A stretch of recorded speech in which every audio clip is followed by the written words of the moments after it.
wabarakatuh.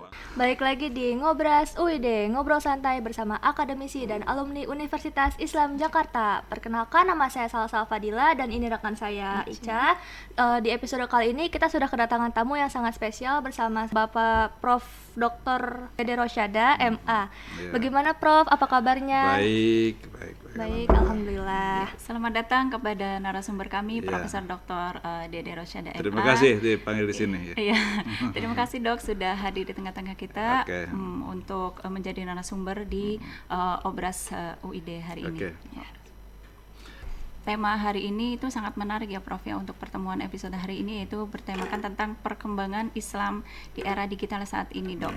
Tentu seperti yang kita ketahui bahwa peradaban Islam di era digital ini memasuki fase baru Dok, yang ditandai dengan kemajuan teknologi di era digital ini yang sudah sangat signifikan gitu ya. Ya, nah betul tuh teman-teman.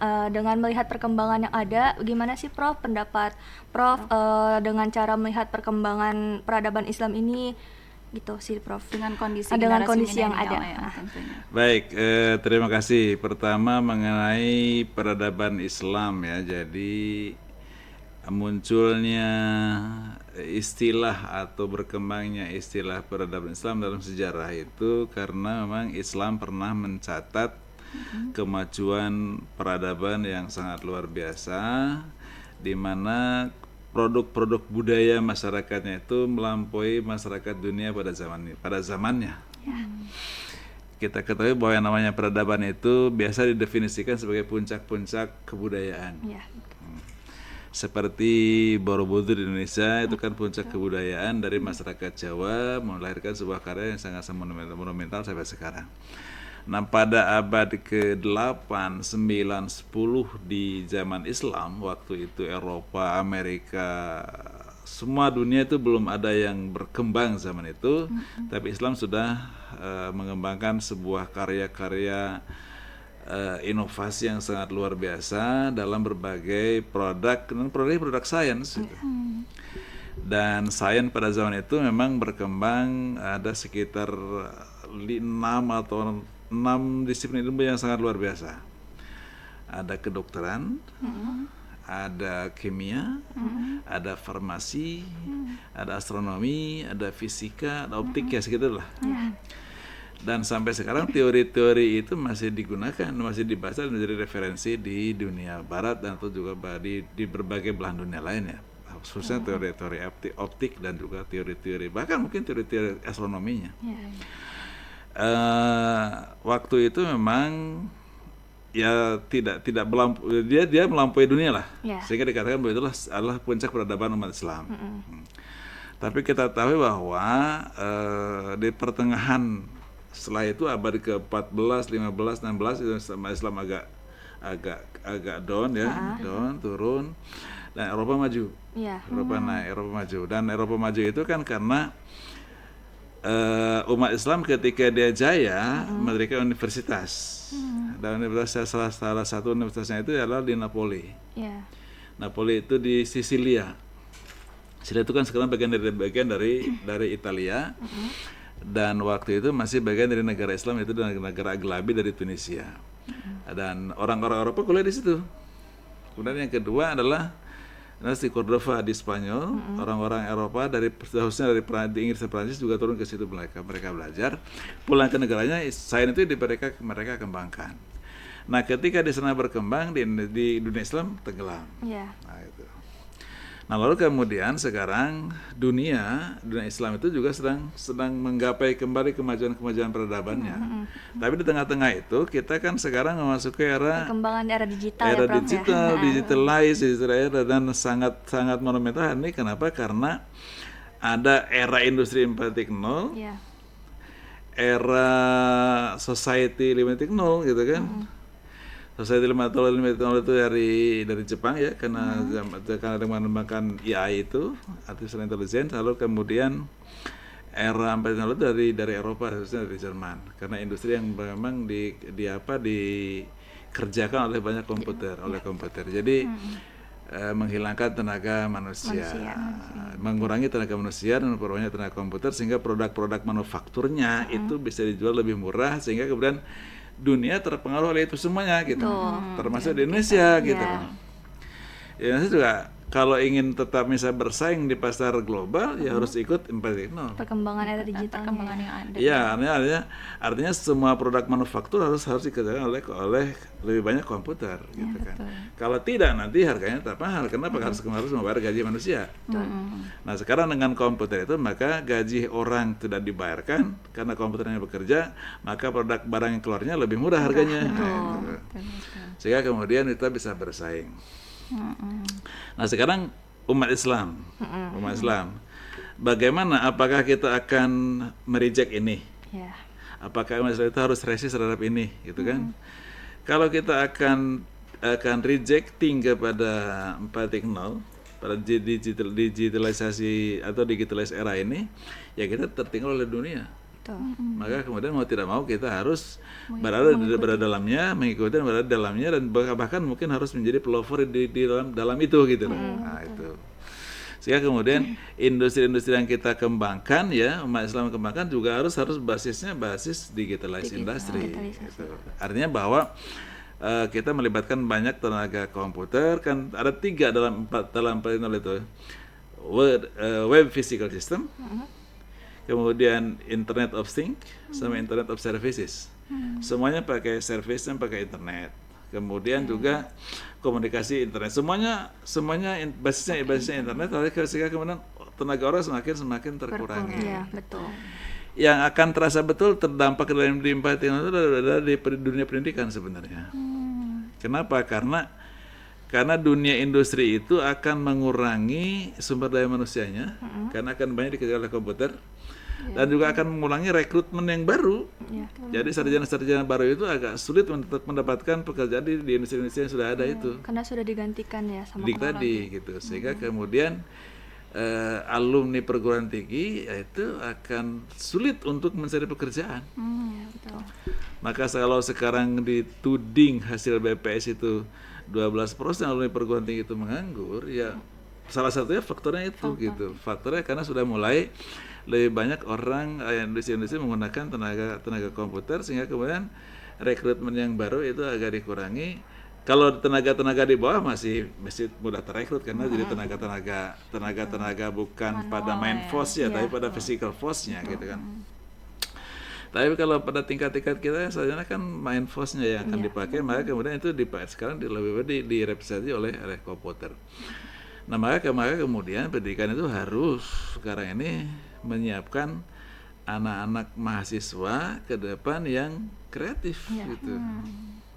Sehingga kemudian tidak lagi mengandalkan untuk masuk ke job market orang, tapi dia bisa membuat job market sendiri gitu. Maksud saya. Jadi harus lebih banyak mengandalkan kreativitasnya gitu. Saya tidak tahu apa harus dikerjakan. Nah, salah satu peradaban dikembangkan itu bagaimana mengembangkan pendidikan yang bisa menghasilkan mahasiswa yang anak-anak S1 yang kreatif. Nah, itu bagaimana mendesain pendidikan yang bisa menghasilkan anak-anak yang kreatif gitu kan. Kalau Nadiem sih berimajinasinya pakai Merdeka Belajar. Mereka belajar, tapi kan kemudian mereka belajar juga arahnya menjadi kemana-mana. Kalau menurut saya sebenarnya ya anak-anak itu bisa berlatih dari sejak dini, lalu kemudian kreativitas akan muncul. Nanti kemudian ketika dia sudah selesai dari S1-nya itu, dia bisa mengembangkan job marketnya sendiri gitu. Itu kira-kira sebenarnya yang jadi ya era industri 4.0 ini atau digitalisasi ini, challenge yang paling besar itu kepada dunia pendidikan supaya menghasilkan anak-anak yang kreatif dan inovatif. Sehingga kemudian dia tidak lagi tergantung dengan job market yang ada, tapi dia bisa mengembangkan job market sendiri dengan kreativitas dan inovasinya itu sebenarnya. Nah, terus ada nggak sih Prof tantangan sendiri bagi peradaban Islam ini dalam menghadapi era digital ini? Nah, kalau kita bercermin kepada sejarah tadi bahwa peradaban Islam itu direpresentasikan dengan kedokteran, dengan optik, dengan farmasi, kimia, farmasi, kan, astronomi, itu representasinya kan. Dan sekarang kalau kita mengidentifikasi peradaban Islam itu tidak ke situ arahnya gitu loh. Ya, Seolah-olah pada soal-soal ubudiyah, soal-soal keagamaan, soal-soal dakwah dan sebagainya. Padahal tidak hanya itu gitu. Kalau menurut saya era digital ini adalah kesempatan terbesar bagi sarjana-sarjana muslim untuk mengembangkan new technology, new discovery dalam bidang teknologi, kan?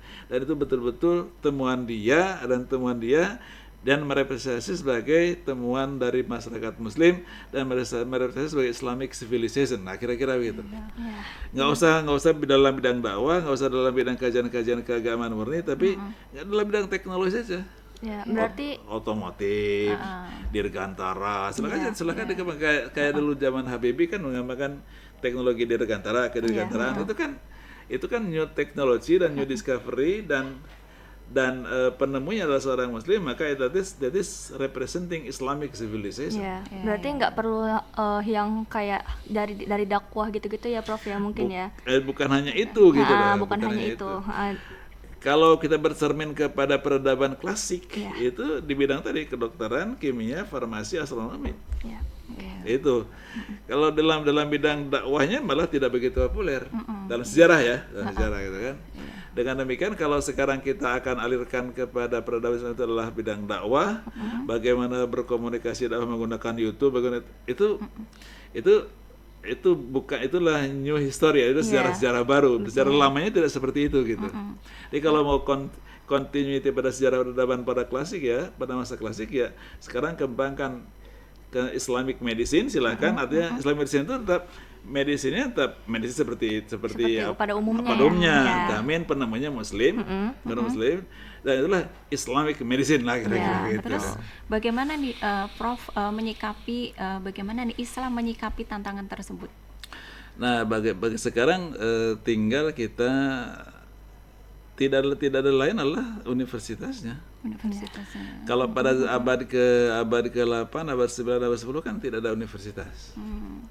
Tapi mereka itu kalau sekarang itu LIPI namanya mereka Baitul Hikmah. Baitul itu adalah House of Knowledge House, dari House of Knowledge, jadi rumah ilmu, namanya Baitul Hikmah itu.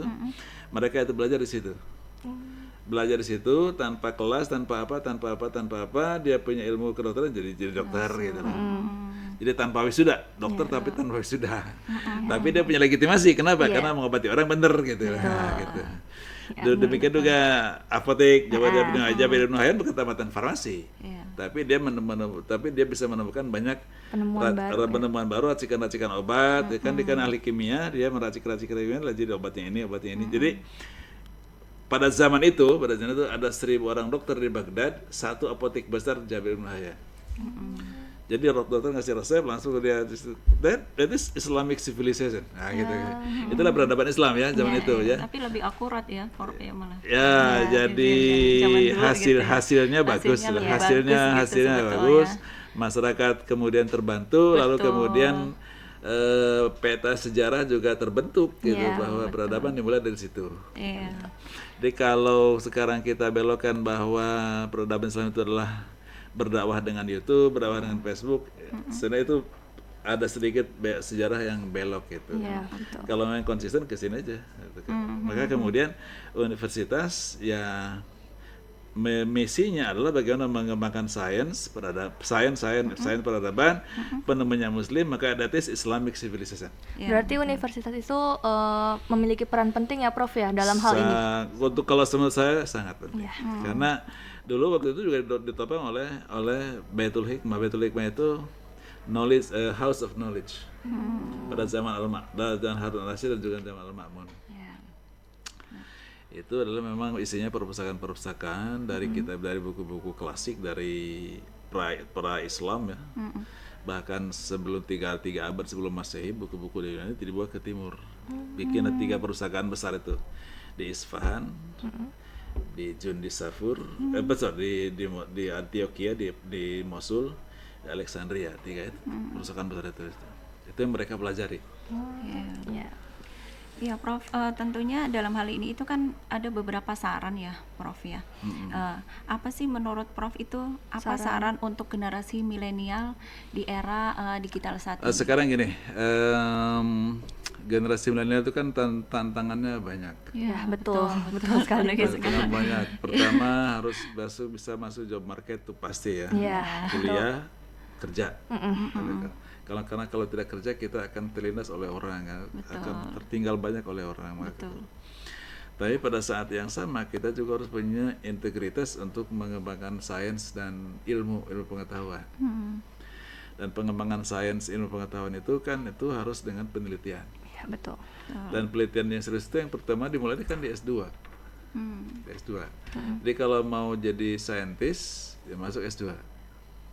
Disitulah kita akan jadi saintis, jadi ilmuwan dan menemukan teori-teori baru kan itu kan. Nah dengan teori baru itu lalu kemudian dia melakukan uji coba yang baru dalam bidang hard science, itu bisa menemukan prototype produk baru gitu kan. Yang seperti inilah banyak HP saja ini kan produk science ya. Betul. Produk science kan. Ini kan kita masih pakai HP-nya dari Korea kan. Karena mereka memang penelitiannya dan ini dihasilkan oleh perguruan tinggi. Jadi perguruan tinggi itu dikasih mandat untuk melakukan penelitian, melakukan prototipe, lalu kemudian diambil oleh negara, hasilnya dipabrikasi. Kira-kira gitu. Nah bagusnya sekarang kalau di Indonesia itu bagusnya juga pemerintah itu memandatori ke sebuah perguruan tinggi tertentu yang sudah punya academic maturity, kedewasaan akademik, artinya sudah lama, yang memang orangnya banyak gitu kan. Ilmunya juga banyak, kayak di UI kan ilmunya banyak kan. Di ITB ilmunya juga banyak gitu kan. Ilmunya itu banyak, kalau di kita kan ilmunya cuma ada 4 ilmu aja gitu kan. Di sana kan puluhan ilmu dan juga ratusan ilmuwan gitu kan. Kasih mandat untuk menghasilkan prototipe baru gitu kan. Nah ketika yang mandatori itu adalah seorang Muslim that Islamic civilization, nah kira-kira begitu. Itulah produk seorang Muslim Indonesia memproduksi namanya prototipe dari HP baru gitu kan. Sehingga nanti mungkin namanya menjadi nama agak ke-Islaman itu kan, kira-kira begitu. Jadi terserah aja nama, kalau namanya terserah ya, tapi akan tercatat dalam sejarah bahwa dia telah menghasilkan suatu produk baru. Itulah civilization, itulah peradaban. Itu jadi untuk milenial itu ya harus ada yang mencintai ilmu. Jangan semuanya mencintai pekerjaan saja gitu kan. Betul sekali. Bahwa S1 tamat level 6 masuk job market, dapat gaji. Biasanya kalau dapat gaji ingin naik dari gaji 5 juta ingin dapat 10 juta, ingin dapat 12 juta, dapat terus sampai dapat 60 juta, sampai dapat 200 juta umpamanya gitu kan, selalu begitu kan. Gitu kan. Dan itu kita puas di situ gitu kan. Nah, tapi kemudian juga ada orang yang memang dia martir betul untuk mengembangkan sains dan peradaban. Masuk S2, melakukan riset, masuk S3, melakukan riset, lalu pertemuan-temuan baru gitu kan. Memang sih penghasilannya tidak sebesar yang tadi itu yang di sini gitu kan. Gaji. Ya, gaji sampai 200 juta kan. Tapi dia bisa meninggalkan sejarah. Bisa meninggalkan sejarah. Jadi diversifikasi lah. Jadi tidak semuanya orang harus bisa masuk ke job market, tapi juga ada yang menjadi saintis. Dan di Indonesia ini sudah betul-betul diklasifikasi. Yang masuk ke job market itu hanya S1, yang S2 itu menjadi saintis. S2, S3 itu jadi saintis. Jadi kalau S2, S3 itu sekarang menjadi pejabat, itu memang exception aja. Tapi sebenarnya tugasnya dia harus menjadi saintis, jadi ilmuwan. Itu kira-kira ya. Jadi clear ya. Terima kasih Prof. Jadi simpulan pada hari ini ya, bahwa peradaban Islam di era digital ini tuh membuka peluang baru ya Prof. Peluang ya, baru, sangat ya, betul. Untuk penyebaran pengetahuan pendidikan terutama ya. Oleh karena itu penting bagi umat Islam terutama generasi milenial nih ya Prof ya, untuk memanfaatkan digital ini secara edukatif ya, dan mungkin tentunya dengan nilai-nilai agama Islam. Seperti itu ya Prof ya. Nilai-nilainya tapi dia itu muslim, Prof. muslim taat, menghasilkan produk penemuan baru, prototipe baru, dipabrikasi, bermanfaat bagi masyarakat. Betul. Gitu kan. Betul. Sehingga kalau ada produk HP di Indonesia kan pasti tidak harus beli yang 20 juta dari luar gitu ya. Dan kan kemahalan itu kan. Dan ternyata peran universitas ini sangat penting ya, sangat berarti penting. karena supaya bisa menghasilkan mahasiswa-mahasiswa dan ilmuwan-ilmuwan yang bisa melakukan penemuan-penemuan baru gitu ya, Prof ya. Betul sekali itu. Ya. Oke. Baik, mungkin karena keterbatasan waktu, terima kasih ya Prof Ya, sama-sama. karena sudah bisa hadir di episode kali ini. Semoga Prof sukses selalu, sehat selalu, panjang umur, dan teman-teman, karena keterbatasan waktu ini cukup sekian dari kita berdua, kurang lebihnya mohon maaf. Wassalamualaikum warahmatullahi wabarakatuh. Waalaikumsalam. Jangan lupa like, comment, and subscribe teman-teman. Dadah.